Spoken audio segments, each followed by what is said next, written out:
আউযু বিল্লাহি মিনাশ শাইতানির রাজিম।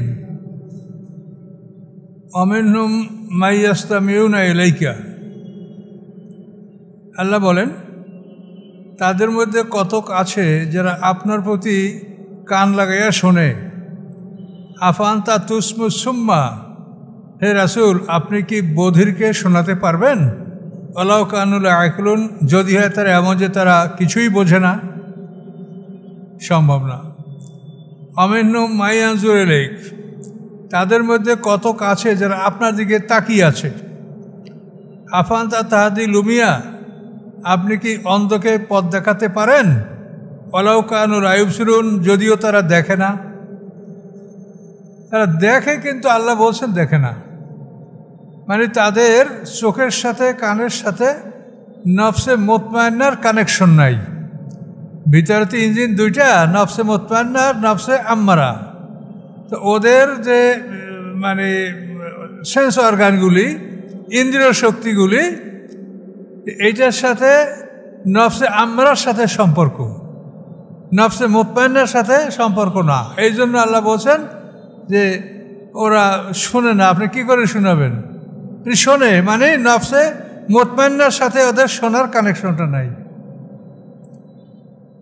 আপনারা যারা এখানে বসে আছেন তারাও মানুষ, যারা চলে যাচ্ছে তারাও মানুষ, যারা মসজিদের কাছে আসে না তারাও মানুষ। আপনাদের যে চক্ষু, কর্ণ, নাসিকা, জিহ্বা, ত্বক আছে, ওদেরও আছে, কিন্তু ওদের এই জিনিসগুলি ওদেরকে মসজিদে নিয়ে আসে না কেন? যে ওদের ভিতরে পরিচালক নফসে আম্মারা। আর আপনারা মসজিদে আসতে পারছেন কেন? যে আপনাদের ভিতরের পরিচালক নফসে মুতমাইন্না। এই জিনিসটা বুঝতে হবে। প্রত্যেকটা মানুষের ভিতরে ফুজুর এবং তাকওয়া, মানে ভালো কাজ করার শক্তি, মন্দ কাজ করার শক্তি, এটা প্রত্যেকটা মানুষের মধ্যে জন্মগতভাবে আল্লাহ দান করেছেন। কিন্তু এই জিনিসটাকে আপনি সজীব রাখবেন না অচল করবেন, সেটা আপনার দায়িত্ব।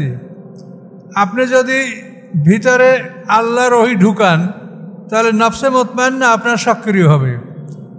আর যদি আপনি ভিতরে শয়তানের ওহী ঢুকান, মানে আল্লাহর ওহী সারা যা সবই শয়তানের ওহী, তাহলে নফসে আম্মারা আপনার শক্তিশালী হবে। তো এখানে যে আল্লাহ বলছেন যে ওরা শোনে না, আপনি শোনাবেন কেমনি? ওরা দেখে না, আপনি দেখাবেন কেমনি? দেখে তো সবই, শোনে তো সবই, কিন্তু ওদের এই সেন্স অর্গান বা এই যে ইন্দ্রিয় শক্তিগুলি, এর সাথে নফসে মুতমাইন্নার সম্পর্ক নাই। সম্পর্ক হলো নফসে আম্মারার সাথে। এই ব্যবধান হলো এখানে। একই মানুষ সে মসজিদে আসে, একই মানুষ এই হাত পা চোখ কান নাক আছে, সে সিনেমায় যায়, সে গানে যায়, সে মসজিদের কথা শুনলে তার শরীরে জ্বর উঠে যায়, আসে না কেন? ব্যবধানটা কোথায়? ব্যবধানটা হলো ভিতরের ইঞ্জিন। যে আপনি কোন ইঞ্জিন চালু রাখবেন, সেই ইঞ্জিনের তেল ঢুকান। নফসে মুতমাইন্নার তেল হচ্ছে আল্লাহর ওহী, আর নফসে আম্মারার তেল হচ্ছে শয়তানের ওহী। সারাদিন আপনি টিভিতে, মোবাইলে শয়তানের ফাংশন দেখতে পারেন। আবার ইচ্ছা করলে আপনি সম্পূর্ণ সময়টা কোরআন দেখার মধ্যে আপনি কাটাতে পারেন। তাহলে এটা হলো মানুষের নিয়ন্ত্রণ করতে হবে নিজের। আল্লাহর পক্ষ থেকে দুটো শক্তি আমাদের ভিতরে দেয়া আছে, ফালহামাহা ফুজুরাহা ওয়া তাকওয়া। ফুজুর এবং তাকওয়া, মানে নফস, ওই নফসের জন্য আত্মার ফুজুর এবং তাকওয়া, এই দুটোর শক্তি ভিতরে জন্মগতভাবে আল্লাহ দিয়ে রেখেছেন। সেই কথা আল্লাহ বলেন যে ওরা দেখে না, তা আপনার দেখবে কেমনে? ওরা অন্ধ। অর্থাৎ নফসে মুতমাইন্নার সাথে ওদের চোখের সংযোগ নাই, কানের শোনে না। কেন? নফসে মুতমাইন্নার সাথে তার শ্রবণ শক্তির সংযোগ নাই, সংযোগটা নফসে আম্মারার সাথে। এগুলো কিন্তু মানুষের নিজের পরিচয়, দেহের পরিচয়। এগুলো যদি আপনার না বোঝেন, না জানেন, তাহলে তো আপনি চলতে পারবেন না ভালো পথে, বুঝতে পারবেন না যে কী কারণে একটা মানুষ একই পা, একই হাত, একই চোখ, একই কান, এগুলো ব্যবহার করে একটা লোক যায় জাহান্নামের কাজের দিকে, আর একটা লোক আসে ইবাদতের দিকে। কেন আসে? কারণটা কি? কোথায় মূল কারণটা? কোথায়? কারণটা হলো আপনার এই ভিতরে।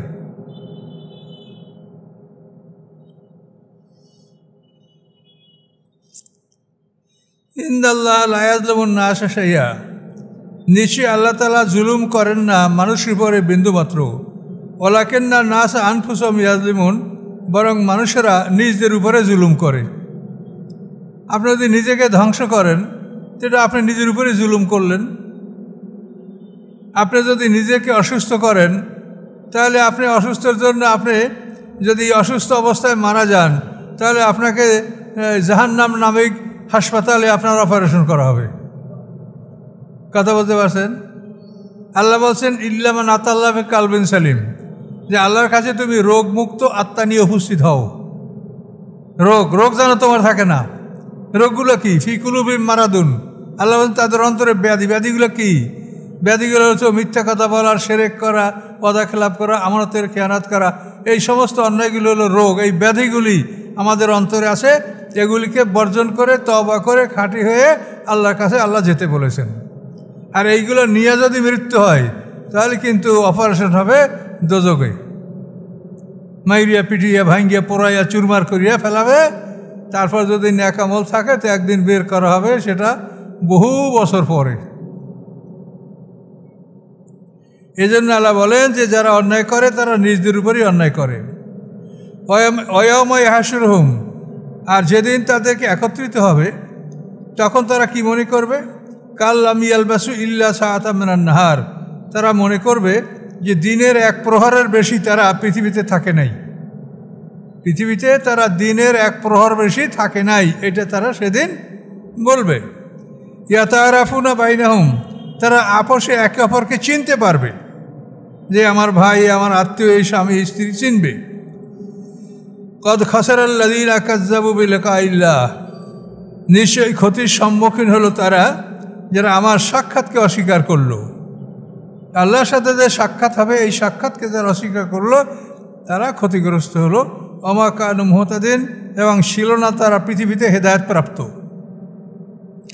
ওয়াম্মা নুরিয়ান্নাকা বা'দাল্লাযী না'iদুহুম, আল্লাহ বলেন তাদের সাথে আমি যা প্রতিশ্রুতি দিয়েছি তার একাংশ যদি আপনাকে দেখাতাম শাস্তি, আর নাতাআফায়ান্নাকা, অথবা আপনার যদি আমি মৃত্যু দিয়ে দিতাম, মরার পরে আপনি দেখতে পেতেন, এটা একটা ভয়ঙ্কর বিষয়। ফাইলাইনা মারজিহুম, আল্লাহ বলেন আমার প্রতি তাদের প্রত্যাবর্তন। সুম্মাল্লাহু শাহিদুন, অতঃপর আল্লাহ তাআলা সাক্ষী, আলা মা ইয়াফআলুন, যা তারা দুনিয়াতে করতেছিল। আমরা সব কাজ আল্লাহর উপস্থিতিই করি। আল্লাহ আমাদের সাথে, এমতো অবস্থায় আমরা ভালো করি মন্দ করি সব আল্লাহর উপস্থিতি আমরা করি। অলিকুল্লু উম্মাতিন রাসূল, সকল জাতির জন্য আছে রাসূল। সকল জাতির জন্য রাসূল আছে, সরাসরি রাসূল অথবা রাসূলের রাসূল।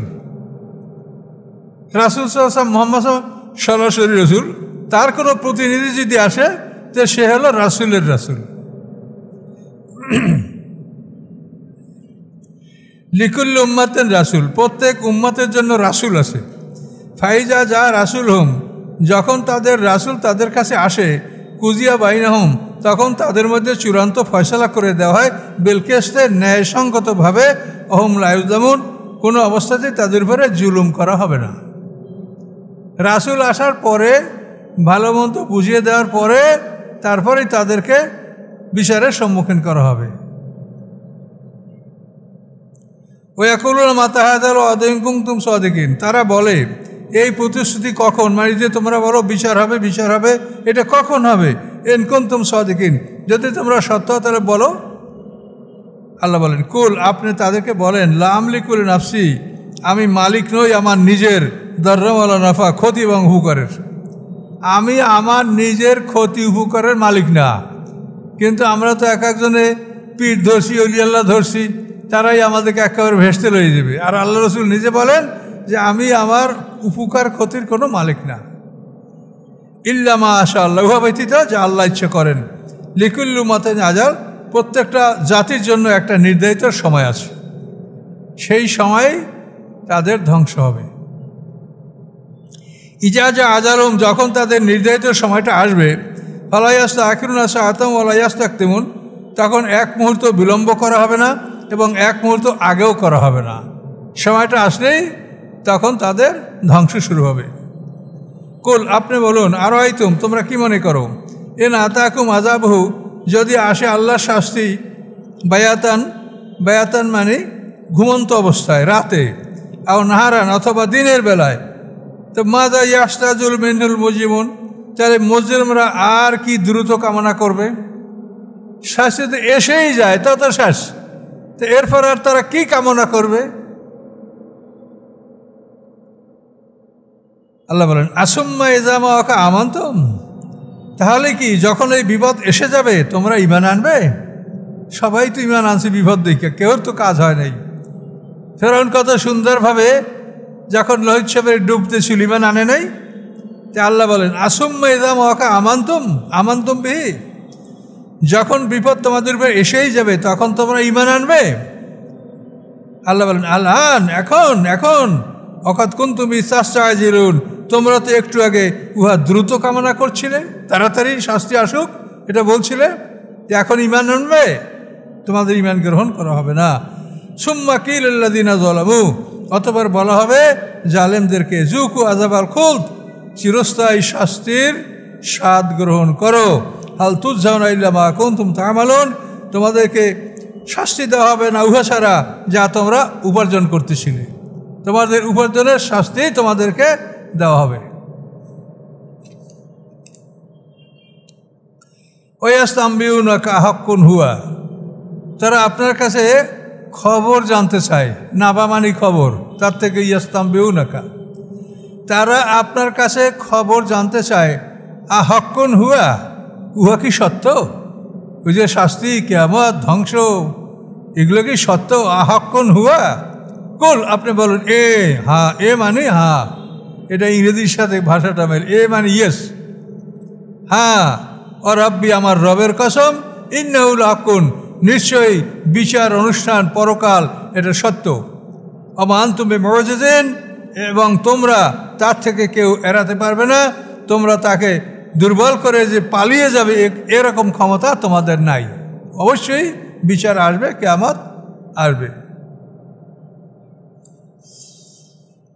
ওয়ালান্না লিকুল্লি নাফসিন যালামাত মা ফিল আরদি লাফতাদাত বিহি যদি হতো প্রত্যেকটা মানুষের জন্য যারা অত্যাচার করেছে মা ফিল আরদি পৃথিবীর সব কিছু লাফতাদাত বিহি তার দ্বারা সে নিজেকে মুক্ত করত তাও সে করতে চাইতো কিন্তু তার দ্বারা নিজেকে শাস্তি হতে মুক্ত করতে পারবে না ও আসারুন নাদামাতা লাম্মা রাউল আযাব এবং তারা লজ্জা গোপন করবে যখন শাস্তি দেখবে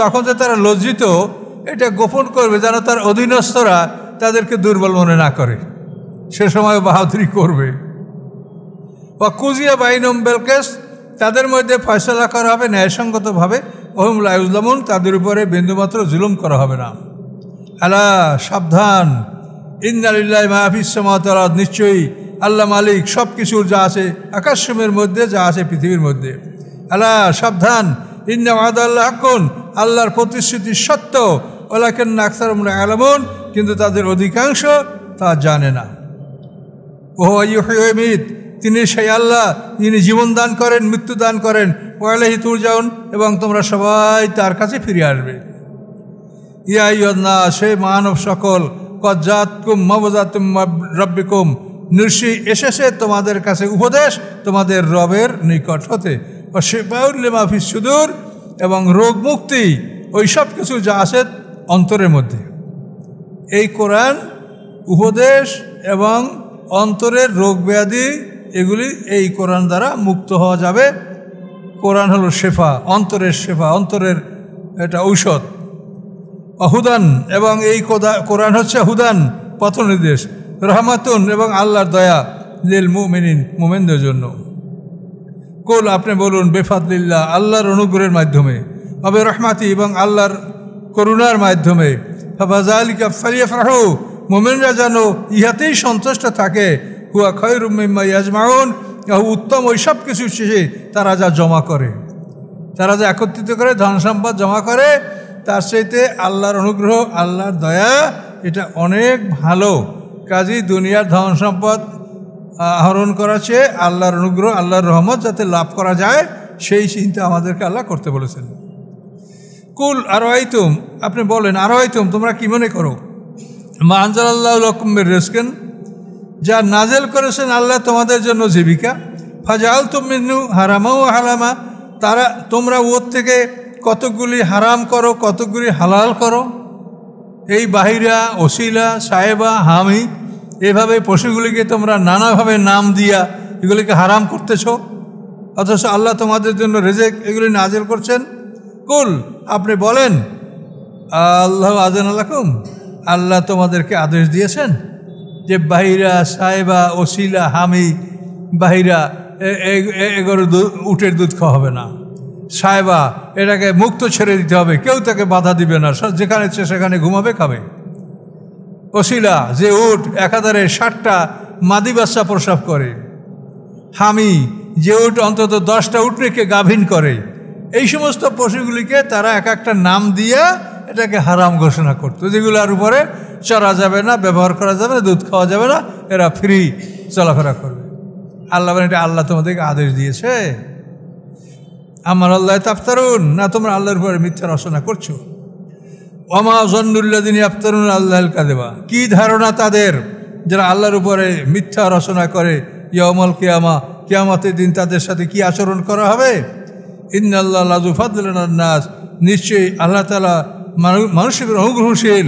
ওয়ালাকিন্না আকসারুহুম লা ইয়াশকুরুন, কিন্তু অধিকাংশ মানুষ আল্লাহর শুকরিয়া আদায় করে না।